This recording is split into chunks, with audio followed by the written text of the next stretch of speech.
First of all आपका बहुत बहुत स्वागत है लॉ डिक्शन थैंक में। और मेरी तरफ से और पूरे लॉ डिक्शन की तरफ से आपको बहुत बहुत शुभकामनाएं कि आप फर्स्ट अटेम्प्ट में ही जज बन गए। और मेरे लिए खुशी की बात यह है कि ना आप राजस्थान से ही हो और राजस्थान में ही हो गया। और बहुत अच्छा लगता है जब कोई बच्चा प्रथम प्रयास में मतलब फर्स्ट अटेम्प्ट में ही क्लियर कर लेता है चीजों को। तो इसमें मैं पूरा उम्मीद करता हूँ आपका पूरा योगदान जो भी रहा है अपनी प्रिपरेशन में, आप आने वाले जो भी एस्पिरेंट हैं आप उनको भी सहयोग करोगे और उन्हें भी अच्छा एक गाइडेंस। ठीक है। You so much sir for inviting me here. Certainly जितने भी स्टूडेंट्स हैं उनके साथ अपनी स्ट्रेटजी और टिप्स हैं वो इस वीडियो के थ्रू, इस रिकॉर्डिंग के थ्रू उनके साथ शेयर करूंगा। एंड आई रियली होप मेरे जितने भी स्ट्रेटजीज, ट्रिक्स और गाइडेंस है वो बच्चों के काम आए। जरूर जरूर जरूर।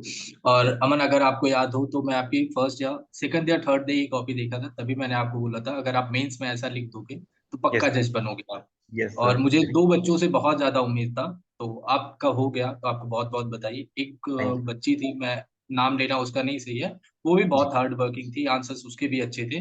लेकिन वही होता है ना, इसमें लक भी बहुत ज्यादा मैटर करता है, उनका जी, लक नहीं साथ दिया, इसलिए उनका हो नहीं पाया।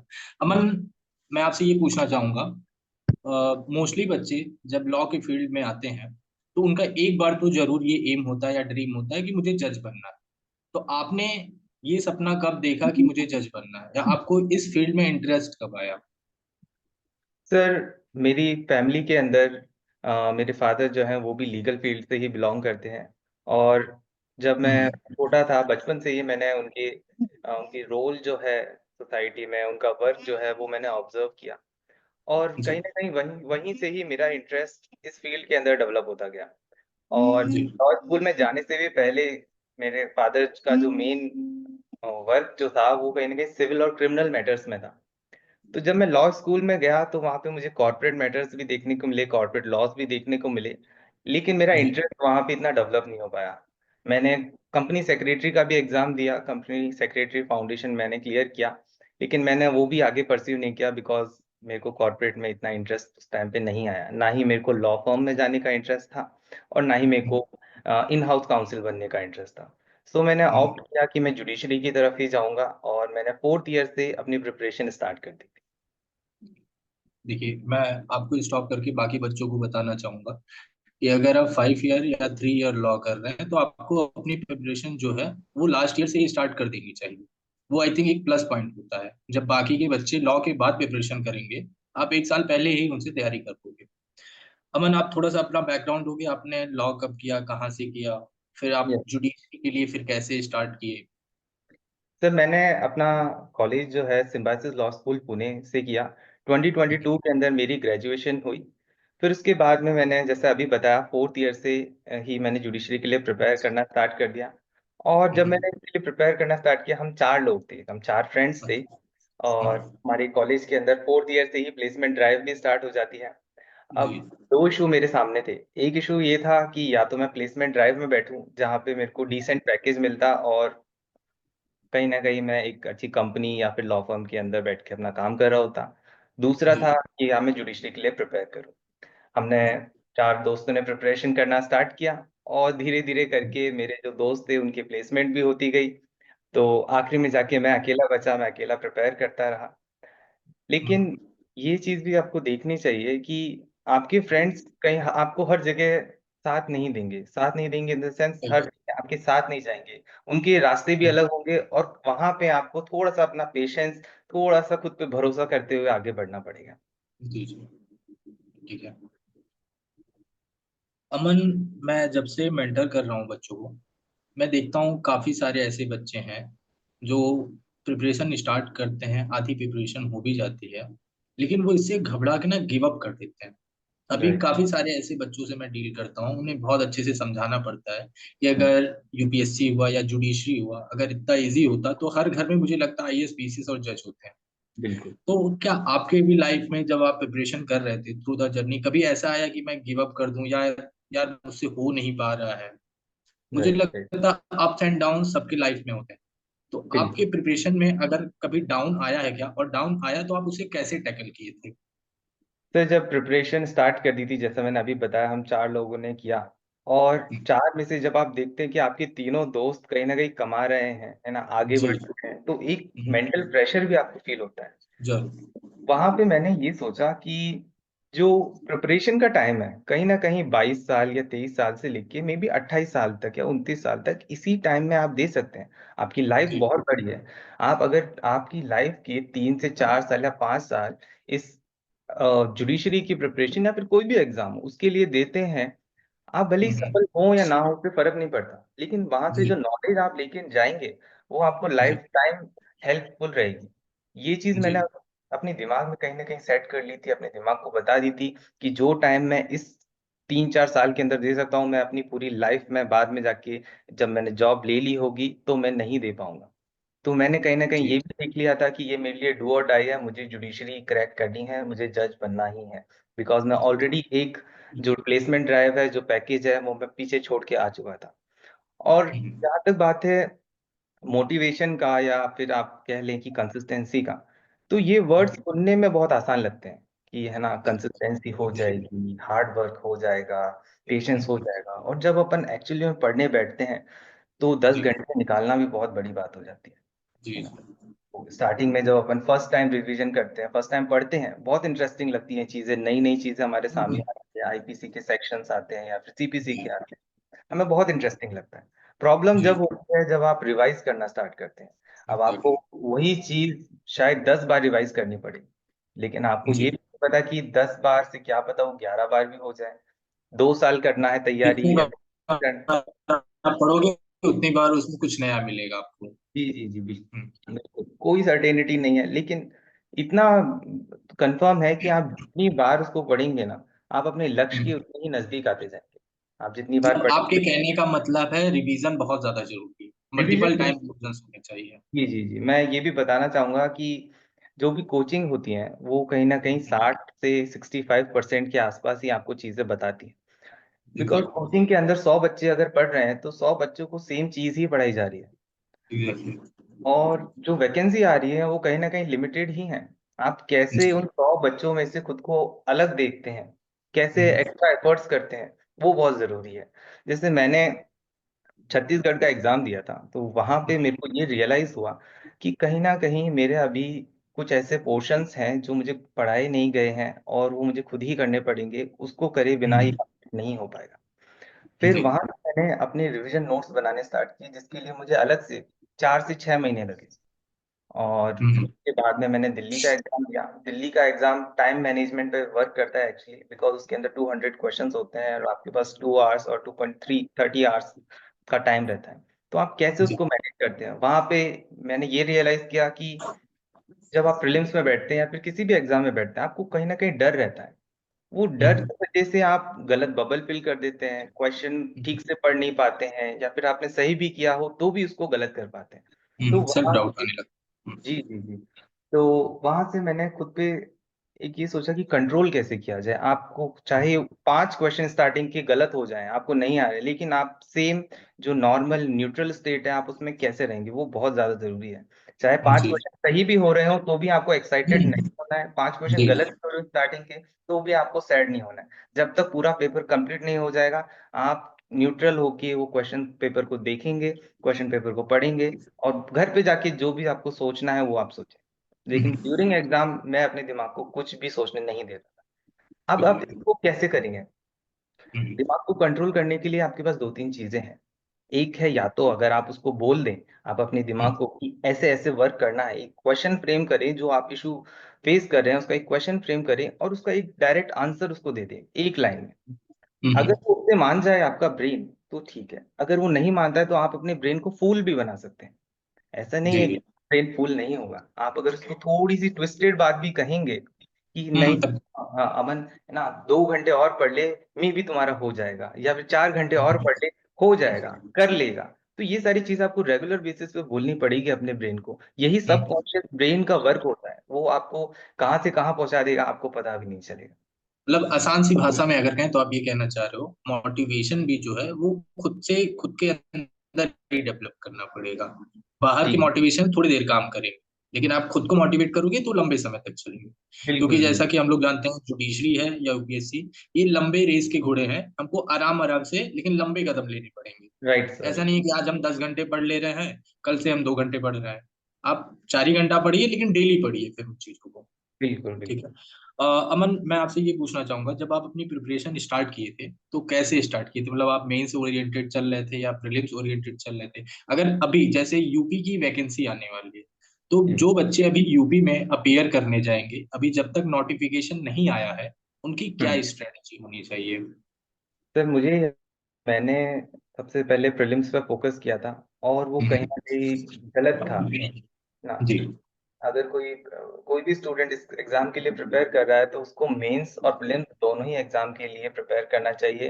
दोनों को importance, same level of importance देना बहुत ज्यादा जरूरी है, बिकॉज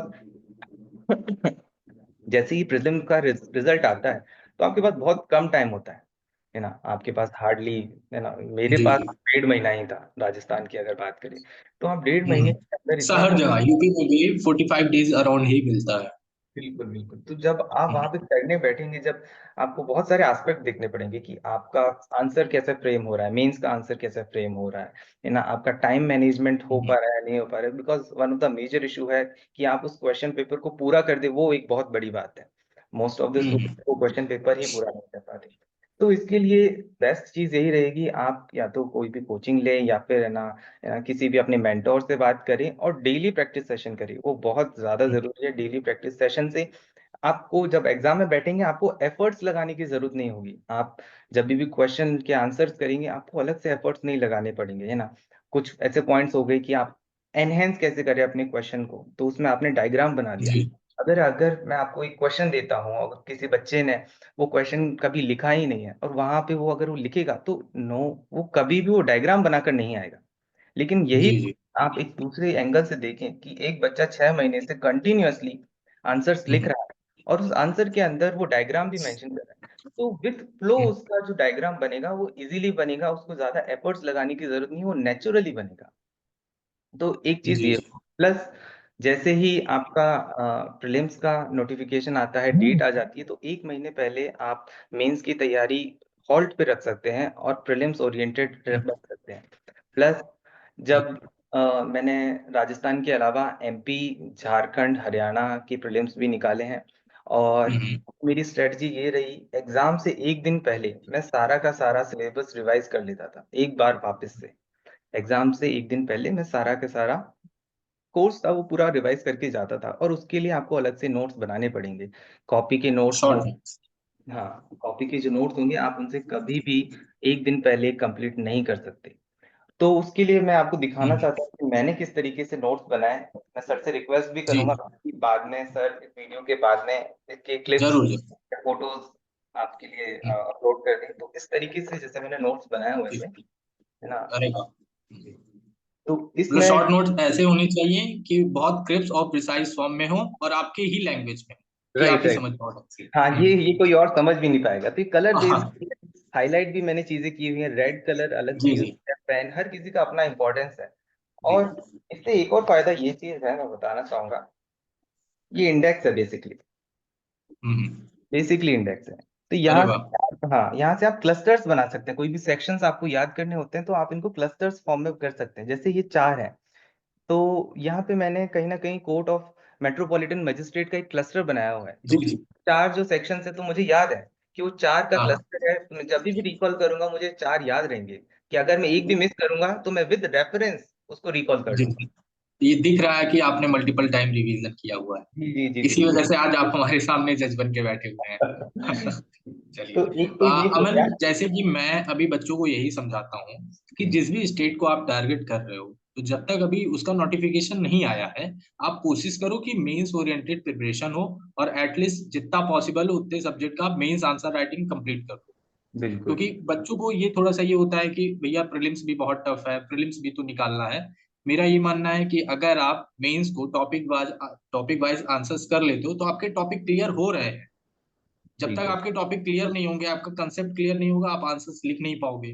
जी जी जी जी। और जैसा कि आपने बताया मेंस के साथ प्रीलिम्स करो, तो क्या अगर हम ऐसा करें कि जैसे डेली एक टॉपिक पढ़े, उस पे आंसर राइटिंग करें, और सेम हम्म उसी टॉपिक का हम शॉर्ट नोट्स बना ले, जो अभी आपने शो किया है प्रीलिम्स के लिए, और तुरंत ही इसी का मैं अगर एमसीक्यू सॉल्व कर लूं, कि हम्म जिससे हमारा मेंस और हम्म। प्रीलिम्स दोनों एक साथ चले। जी, और यहाँ पे मैं ये कहना चाहूंगा कि आप जो भी आंसर राइटिंग कर रहे हैं, पहले तो इवैल्यूएशन बहुत उसका जरूरी है। मैंने जी भी ट्राई किया था विदाउट इवैल्यूएशन। मैं एक्सटेंसिव नोट्स लिखता था, टॉपिक्स मैंने एक सेलेक्ट करके मैं कहीं ना कहीं उसका 15 to 20 pages extensive note making करता था जी। मेंस पर्पजेस, लेकिन वो कहीं ना कहीं मेरे लिए काम नहीं आया। हम्म, अल्टीमेटली आपको वही 4 to 5 पेजेस 10 मार्क्स के लिए आपको लिखने पड़ेंगे, और जी। क्वालिटी कंटेंट लिखना पड़ेगा, बिकॉज आपके पास टाइम बहुत कम है। जी और जी। चीज के लिए आप है ना अपने मेंटोर से बोल सकते हैं कि वो आपको इवैल्यूएशन करके दें। मेंटोर हम्म, कहीं ना कहीं आपको ज्यादा अच्छे से गाइड कर सकेगा इस चीज के अंदर। और जैसा कि सर जी। आपने बताया, वो चीज करना भी बहुत जरूरी है ना। हम्म, आप डेली कोई चीज पढ़ रहे हैं तो उसके शॉर्ट नोट्स भी बनाएं, है ना। और जब आपका जी। पूरा का पूरा सिलेबस कंप्लीट हो जाए तो कहीं ना कहीं मैं ये रिकमेंड करूंगा कि आप इस तरीके के शॉर्ट नोट्स है ना, इंडेक्स नोट्स बना दें, बिकॉज जरूर। हाँ, आप हम्म, कहीं भी जा रहे हैं एग्जाम देने के लिए, आपको पूरी बुक्स लेने की जरूरत नहीं है, बस एक इतनी सी फाइल बनेगी। एक बस दिन बस। आप पूरे को रिवाइज कर सकते हैं, और वो बहुत ज्यादा जरूरी है, एक दिन पहले। क्योंकि इतना पॉसिबल नहीं है आप सीपीसी सीआरपीसी बीआरएक्स से एक दिन में इनका पूरा रिवाइज करो। जी जी लेकिन जी। अगर शॉर्ट नोट्स बन जाते हैं तो आप इनको घंटे भर में 2 घंटे में अच्छे से रिवाइज कर सकते हो। इजीली। और एक दिन में आप 2-3 सब्जेक्ट भी फिर इसी हिसाब से रिवाइज कर लोगे। बिल्कुल सर, बिल्कुल हो सर। और इसके अलावा मैंने केस लॉस की भी अलग सी चीजें बनाई हैं। जैसे जी। मैगजीन्स के लिए मैंने अलग से ये बना रखे हैं अरे ना। वाह। और हम्म, जैसे सीपीसी के अंदर ट्रायल्स होते हैं तो उसको कैसे रिवाइज करना, उसके लिए अलग से ये टेबल इस तरीके से मैंने बनाई हुई है। तो जी जी। है ना, मैं ये कहना चाहूंगा यहाँ पे कि आप सॉल्यूशन ओरिएंटेड बने। अगर आपके सामने कोई इशू है तो आप उसको रिजॉल्व कैसे करेंगे, आपको ये देखना पड़ेगा। इशू है बोल, एग्जैक्टली। हाँ इशू है हाँ। इशू है कि जज की आंसर। तरह आपका माइंडसेट अभी से होना चाहिए। बिल्कुल बिल्कुल, मेरे को ये जितने भी मैंने नोट्स बनाए, कहीं ना कहीं मुझे इशू था इनमें, और मेरे को हम्म, रिजॉल्व करना था। रिजॉल्व हो सकता है कि आपने कोई एक सॉल्यूशन डिसाइड किया हो, उससे वो रिजॉल्व नहीं हो रहा हो, तो कोई बात नहीं, आप सेकंड ट्राई करिए, थर्ड ट्राई करिए। जी थर्ड में मे भी आपको सक्सेस मिल जाए, सेकंड में मिल जाए, लेकिन मिलेगी जरूर। जी। ठीक है। इसके बाद Aman, thank you so much. Sir आप मैं एक जिस लास्ट आंसर राइटिंग बैच में थे, आपके कुछ कलीग और आपके कुछ जूनियर्स, जब मैंने उन्हें इन्फॉर्म किया कि आप उनको कुछ सजेस्ट करोगे, तो उन्होंने कुछ क्वेश्चंस दिए हैं। तो मैं आपसे पूछना चाहूंगा वो तब आप एक एक करके उसका आंसर कर देना। सबसे पहले आप ही के साथ राजस्थान में अपीयर की हैं, उनका क्वेश्चन है कि basic preparation strategy and how to maintain and short notes till the last day of exam. मतलब वो शॉर्ट नोट्स अगर बनाने की कोशिश करें तो कैसे करें कि जो लास्ट डे एग्जाम में उनके लिए वो बहुत ज्यादा फ्रूटफुल साबित हो। तो सर वो तो आई आपने थिंक, ये दिखा दिया है। हाँ उसका आंसर हाँ। मैंने ऑलरेडी चलिए। कर दिया है, मैंने थैंक यू। लिखा भी दिया है। आप फोटोज भी इसके डाल सकते हैं जिससे बच्चों को इजी हो जाए। ये दिखने में ऐसा लग रहा है कि बहुत सारी चीजें लिखी हुई है, लेकिन जब आप अपनी जी हैंडराइटिंग में लिखते हैं तो आपको पूरा पढ़ने की जरूरत नहीं है इन सब चीजों को। आप एक जी। नजर मारेंगे, आपको पूरा पेज समझ में आ जाएगा, रिकॉल हो जाएगा। ठीक है, आप दे दीजिएगा, मैं टेलीग्राम पे इसे शेयर कर दूंगा, ठीक है। अच्छा। Okay, thank you. Next question है कि sir, only one doubt, since there are multiple sources for studying like notebooks, videos, lecture, coaching, which is the best source that covers complete subject. इनका ये कहना है कि आज हम अगर किसी भी चीज की प्रिपरेशन कर रहे हैं तो हमारे पास बहुत ज्यादा सोर्स हो जा रहा है। और जैसा यस। कि प्रिपरेशन के टाइम पे बहुत कंसाइज सोर्स होना चाहिए, एक ही दो सोर्स होना चाहिए। तो आप क्या बताना चाहोगे? फिर बहुत सारी, मैं प्रीलिम्स से स्टार्ट करता हूँ। प्रीलिम्स के अंदर मैंने 3 4 बुक्स, यूनिवर्सल की एक एमसीक्यू सीरीज आती है, एक सोलंकी की भी आती है, और जी जी। एक एक और आती है, उसके अंदर अदर स्टेट के, सारे स्टेट के एमसीक्यूज रहते हैं। तो प्रीलिम्स के तौर पे तो आप जितने ज्यादा से अच्छा ज्यादा, मन। जी जितने ज्यादा से ज्यादा बुक, तो मैं तीनों बुक्स कवर कर रखी है। और इनके अंदर जब आप, हमको ऐसा लगता है कुछ क्वेश्चन है वो आप ऑलरेडी हम्म, 2 बार गलत कर चुके हो, तो वो थर्ड बार पक्का गलत होगा, अनलेस आप उस पर हाँ, स्पेसिफिकली ध्यान दे के उसके अलग से नोट्स नहीं बनाएंगे, वो थर्ड बार भी कंफर्म गलत होगा। तो आप जितने भी उसको आप क्वेश्चन अपने शॉर्ट नोट में भी हाइड कर सकते हैं। की, उनको शॉर्ट नोट्स में भी बनाइए। उनके लिए मैंने अलग से, जैसे अभी नोट्स बनाए उनके लिए भी मैंने अलग से नोट्स बनाए थे। जितने अदर जी स्टेट के मैंने पीवाईक्यूज किए थे, उनके अलग से नोट्स बनाए जिनमें मेरे को डाउट था, और मैंने वो वापस किए, और मैंने ये भी जी। जी रियलाइज किया कि मैं वापस से वही क्वेश्चन गलत करके आ रहा हूँ। फिर मैंने उनको स्पेसिफिकली ध्यान दिया उन पॉइंटर्स को, और अकॉर्डिंगली फिर मैंने अदर नोट्स बनाए जो बहुत, आप कह सकते हैं कि आपने एक बार टॉपिक पढ़ लिया, आप खुद से लिखें उसको। आपको अगर कोई क्वेश्चन नहीं आ रहा है या जी। कोई जी टॉपिक नहीं आ रहा है, खुद पढ़ें, खुद से लिखें, आपको जो समझ में आ रहा है, फिर अकॉर्डिंगली आप नोट्स बना सकते हैं। जी। जैसे ये हो, ये मुझे डाउट्स थे कि बहुत सारी चीजें होती है हाँ हाँ 106 वाले सेक्शन के अंदर, सीआरपीसी के अंदर, और 107 में जी बहुत छोटी छोटी चीजें होती है, वहां पे मेरे को प्रॉब्लम जी हो रहा था, इश्यूज मैं फेस कर रहा था। तो हम्म, मैंने लिखी अलग से, एंड अकॉर्डिंगली उनको पढ़ा, याद किया गया। एंड रिवीजन का तो मैंने सर अभी आपको बता ही दिया है कि किस तरीके से करना है रिवीजन। जितनी ज्यादा से ज्यादा हो सके प्रीलिम्स की आप कोचिंग ले, एक कोचिंग पे डिपेंड नहीं रहे, अलग अलग कोचिंग ले, उससे कोई फर्क नहीं पड़ता। मैंने पांच हम्म। कोचिंग की टेस्ट सीरीज ली थी। मतलब एक बार आप पढ़ के समझ लें, जो चीजें आपको ज्यादा समझ में आ रही है उसी पे रिलाई करते चले जाएं। हाँ, प्लस एक आपकी कोचिंग नोट्स हो गए, आप एक जी बार उनको एक्सटेंसिवली पढ़ लें। फिर उसके बाद में आपके रिवीजन नोट्स हो गए, रिवीजन नोट्स के अंदर आप अपनी कोचिंग नोट्स को pointers, as a pointers include करके चलें। फिर आपको एक वहाँ पे कोचिंग नोट्स पे जाने की बहुत ज्यादा जरूरत नहीं होगी। बस ये जी दो जी तीन ही है, इन्हीं को ही रिवाइज करें, अलग से बुक लेने की कोई जरूरत नहीं है मेंस ओरिएंटेशन की। ठीक है। चलिए, जो नेक्स्ट क्वेश्चन था वो प्रीलिम्स के लिए था कि भैया मेंस की प्रिपरेशन हो गई है लेकिन वही है प्रीलिम्स समझ में नहीं आ रहा है कि कैसे तैयार करें, तो वो आपने बता दिया। और नेक्स्ट क्वेश्चन है कि भैया आप अपनी मेंस की जो प्रैक्टिस बुक थी, आपने जो आंसर राइटिंग किया होगा, वो जी एक बार शेयर कर दीजिएगा कि आप आंसर्स कैसे लिखते हो।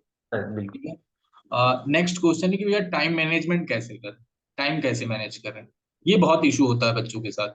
Yes sir, yes sir.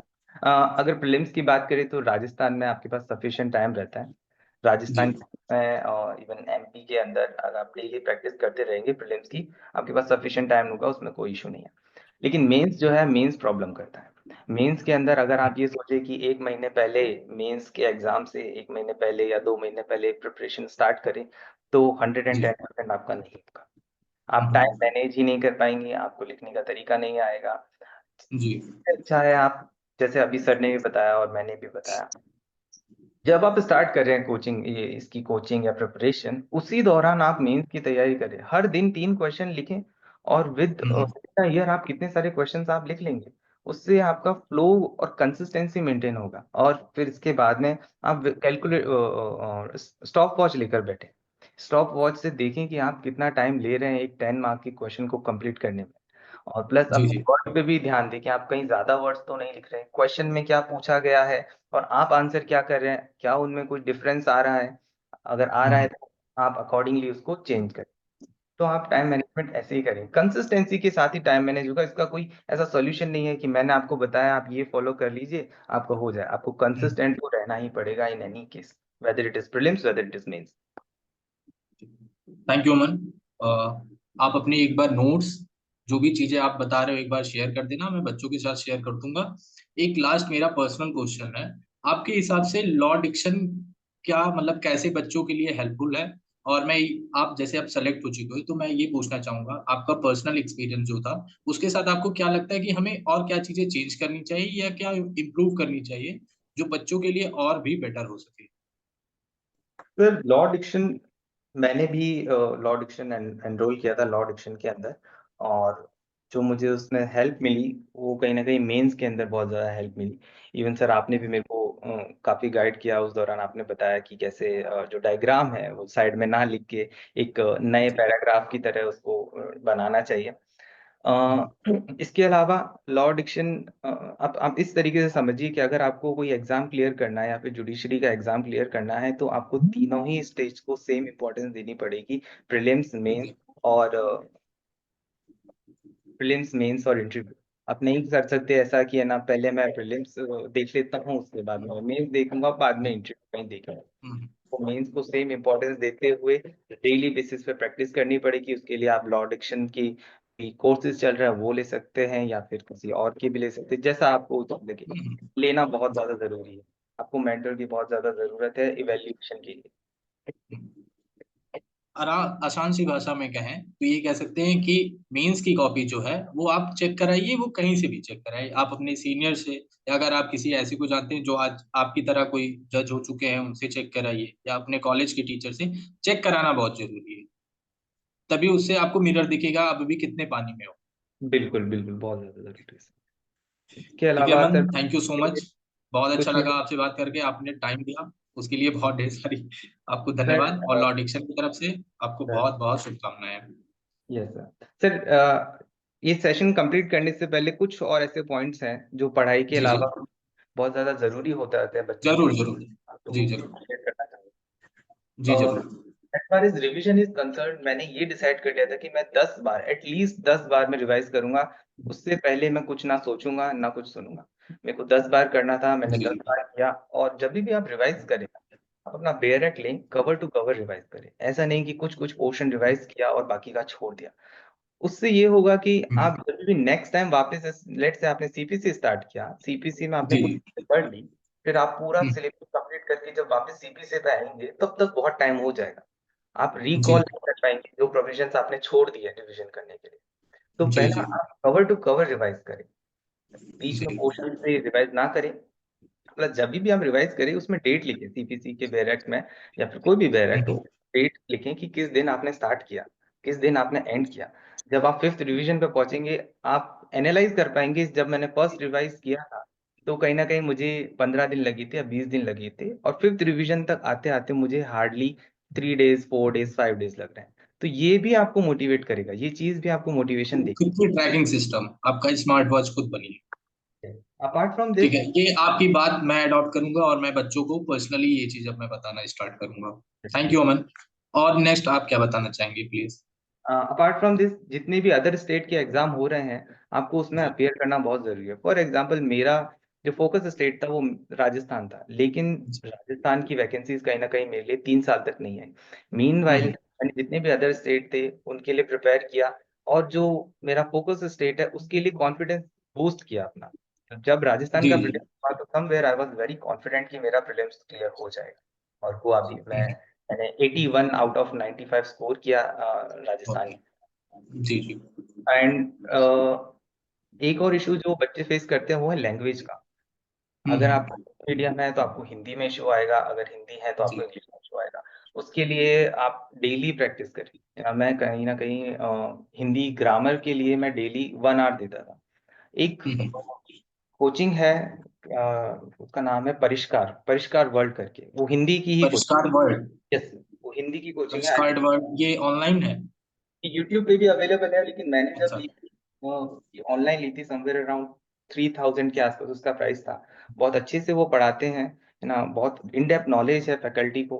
तो आप वहाँ से हिंदी ग्रामर की भी चीजें ले सकते हैं, वो बहुत ज्यादा आपको हेल्पफुल रहेगी। परिष्कार वर्ल्ड यस, हिंदी ग्रामर के लिए, यस, अगर किसी को भी ग्रामर में कोई इश्यू हो तो आप लोग परिष्कार वर्ल्ड पे कांटेक्ट कर सकते हैं। ठीक बिल्कुल। जी।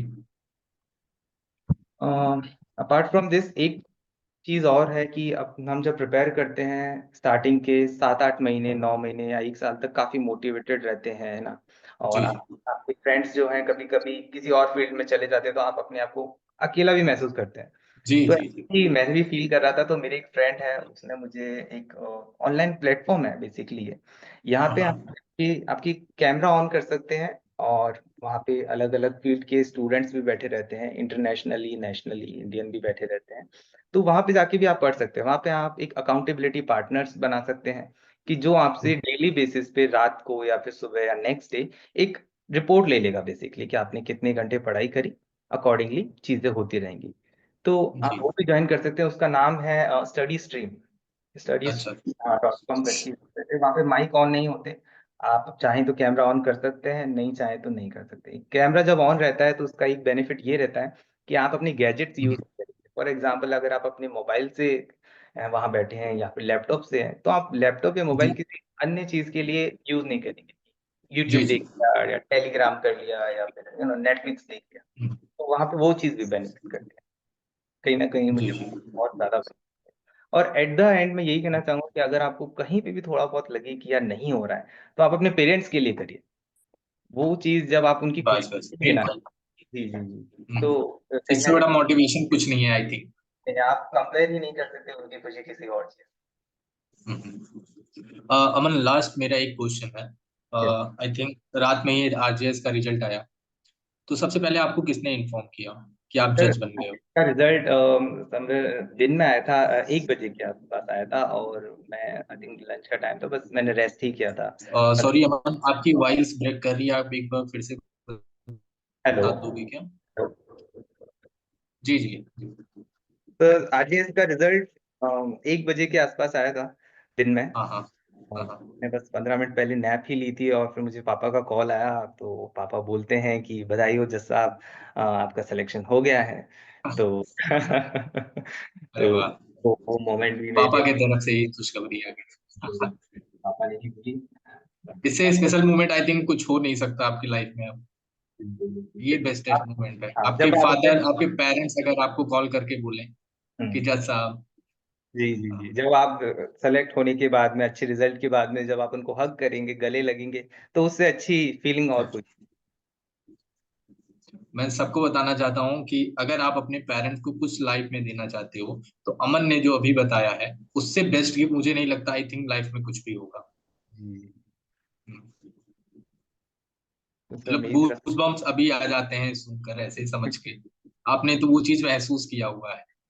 यस सर, आई अमन, थिंक। आप अपने इतने बिजी शेड्यूल में भी आपने टाइम दिया तो उसके लिए थैंक यू सो मच। और थैंक कभी यू। मुझे डिस्टर्ब पड़ेगी, सॉरी, मुझे कभी आपकी जरूरत पड़ेगी, अगर बच्चों को कोई नीड पड़ेगी तो मैं चाहूंगा आप बच्चों को एक बार पर्सनली गाइड करिएगा। और जैसे आज आपने यहाँ पे आके टाइम दिया है, मैं आपसे बहुत उम्मीद रखता हूँ कि आप आने वाले टाइम में भी कभी भी किसी भी फील्ड के बच्चों को अगर आपकी जरूरत पड़ेगी तो आप उनके लिए हमेशा अवेलेबल रहोगे। डेफिनेटली सर, डेफिनेटली, जब भी आपको या फिर स्टूडेंट्स को मेरी ज़रूरत रहेगी, आप मुझे कांटेक्ट कर सकते हैं, और हम सेशन जी। रख सकते हैं इस तरीके के, जहाँ पे बच्चे डायरेक्टली क्वेश्चन कर सके, उनके जी। डाउट्स। जैसे काफी सारे बच्चे जुड़ते हैं लेकिन लाइफ में कुछ ऐसे लोग मिल जाते हैं ना जिनसे एक अलग तरीके का कनेक्शन हो जाता है उनकी वाइफ से।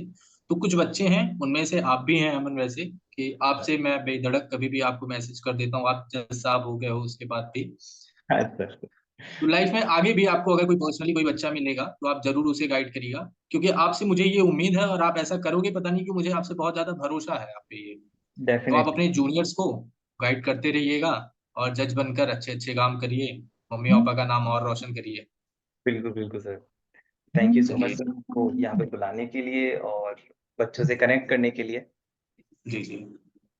और आई थिंक मैंने most of the points cover कर लिए हैं। बस एक लास्ट जी जी। पॉइंट मैं बताना चाहूंगा कि आप जी एक व्हाइट जरूर। बोर्ड जरूर रखें। क्या आप sir? White board, white board, white board, जी जी। जहाँ पे भी आप पढ़ रहे हैं, आपकी स्टडी टेबल या कहीं पे हम्म, भी, वहां पे वो अपना व्हाइट बोर्ड बना के रखें, और उसमें हम्म, दो चीजें रखें। एक है short term goal. Short term goal जी। ये हुआ कि आप एक हफ्ते के अंदर कितना कवर करना चाहते हैं। हम्म, लॉन्ग टर्म गोल होगा कि आज से 1 महीने 2 महीने बाद आप क्या कर रहे होंगे, वो आपको आज पता होना चाहिए। जी जी। अब जब आप मोटिवेशन एग्जैक्टली। और कंसिस्टेंसी की बात करते हैं, तो थोड़ा बहुत डर भी आता है कि मेरा एग्जाम में होगा या नहीं होगा। तो जब आपने प्रिपरेशन स्टार्ट करी थी, वहां से 2 साल 3 साल के लिए ये थॉट हटा दीजिए कि क्या होगा, कॉन्सिक्वेंस क्या होगा, वो एकदम भूल जाइए आप। और तब। जो डेली गोल है, एक शॉर्ट टर्म हम्म, गोल बताया मैंने, एक लॉन्ग टर्म गोल बताया, एक है डेली गोल। डेली जी गोल जो है, आप उसको कंप्लीट करने पे अपना फोकस रखिए कि आज का मेरा गोल ये है, आज मुझे ये कंप्लीट करना है, कल जो होगा वो बाद में देखेंगे, आज जो करना है ये करना है। और ये जी तीनों चीज आपके व्हाइट बोर्ड पे आपके सामने होना चाहिए, आंखों पे, विद डेट, कि इस डेट पे जी मुझे क्या करना है। तो ये कहीं ना कहीं आपको बहुत ज्यादा हेल्पफुल रहेगा। जी। जी डेली का जब अपडेट मिलेगा आपको तो उससे खुद एक होता है ना आत्मसंतुष्टि मिलना कि आज हमने ये टास्क अपना कंप्लीट कर लिया है। बिल्कुल और मुझे बिल्कुल। लगता है कंसिस्टेंसी चैलेंज जो है ऐसे ही आप आगे बढ़ाते हो। आप डेफिनेटली। अगर एक दिन एक हफ्ते अच्छे से पढ़ाई कर लोगे तो नेक्स्ट डे आपको खुद ही नहीं मन करेगा कि आप टाइम वेस्ट करो। तो अमन, आपने ये राइट। बहुत अच्छी बात बताई है और मैं उम्मीद करता हूँ कि सारे बच्चे इसे अडॉप्ट करें कि खुद से फिर उन्हें किसी की जरूरत इतनी पड़ेगी नहीं, वो खुद से मोटिवेट होते रहेंगे। Definitely definitely. ठीक है। अमन, कोई और पॉइंट बताना चाहोगे आप? आई थिंक मेजॉरिटी पॉइंट्स आप कवर्ड, अगर स्टूडेंट इनको फॉलो करें। और जी। अनदर, चलिए ये लास्ट पॉइंट मैं बता देता हूँ, ये है, आप एनालाइज करें। आपने कोई भी हाँ। चीज करी, आपने 1 घंटा दिया प्रीलिम्स के एग्जाम को लिखने के लिए, तो आप कहीं ना हम्म, कहीं 1.5 घंटा दें उसको एनालाइज करने के अंदर। वो एनालाइज हम्म, बहुत जरूरी है, केवल आंसर लिखने से या फिर बबलिंग करने से कुछ नहीं होगा, अगर आप उसको एनालाइज जी नहीं करें। एनालाइज करिए, देखिए कौन से में इशू है, कौन से टॉपिक में इशू है, उनके लिए एक अलग से कॉपी बनाइए, पॉइंटर्स लिख के, टॉपिक्स लिख के आप उसको बनाइए, फिर उस पर आप अलग से ध्यान दीजिए। फॉर एग्जाम्पल, मेरे को स्टार्टिंग में कंफ्यूजन होता था 42nd कॉन्स्टिट्यूशनल अमेंडमेंट के ईयर में और 44th कॉन्स्टिट्यूशनल अमेंडमेंट के जी। ईयर में। हाँ। तो जी। ये मेरे लिए इशू, फॉर एग्जाम्पल, तो हम्म, इस इशू को रिजॉल्व करना था। वो रिजॉल्व मैंने ऐसे किया, 42nd 4 and 2 to 4 plus 2 is 6, so it is 1976.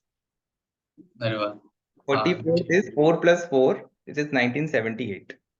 Very good. तो सॉल्यूशन ओरिएंटेड बनिए, कहीं ना कहीं आपको सॉल्यूशन जरूर मिलेगा। जी जी, यही यही सर। है, अगर आप किसी चीज पे लगे रहेंगे तो सफलता जरूर आपको मिलेगी। बिल्कुल। तो सर मेरी ठीक तरफ है से अमन। यही सारी स्ट्रेटेजीज हैं बच्चों को जो फॉलो करनी चाहिए। जी जी, थैंक यू अमन।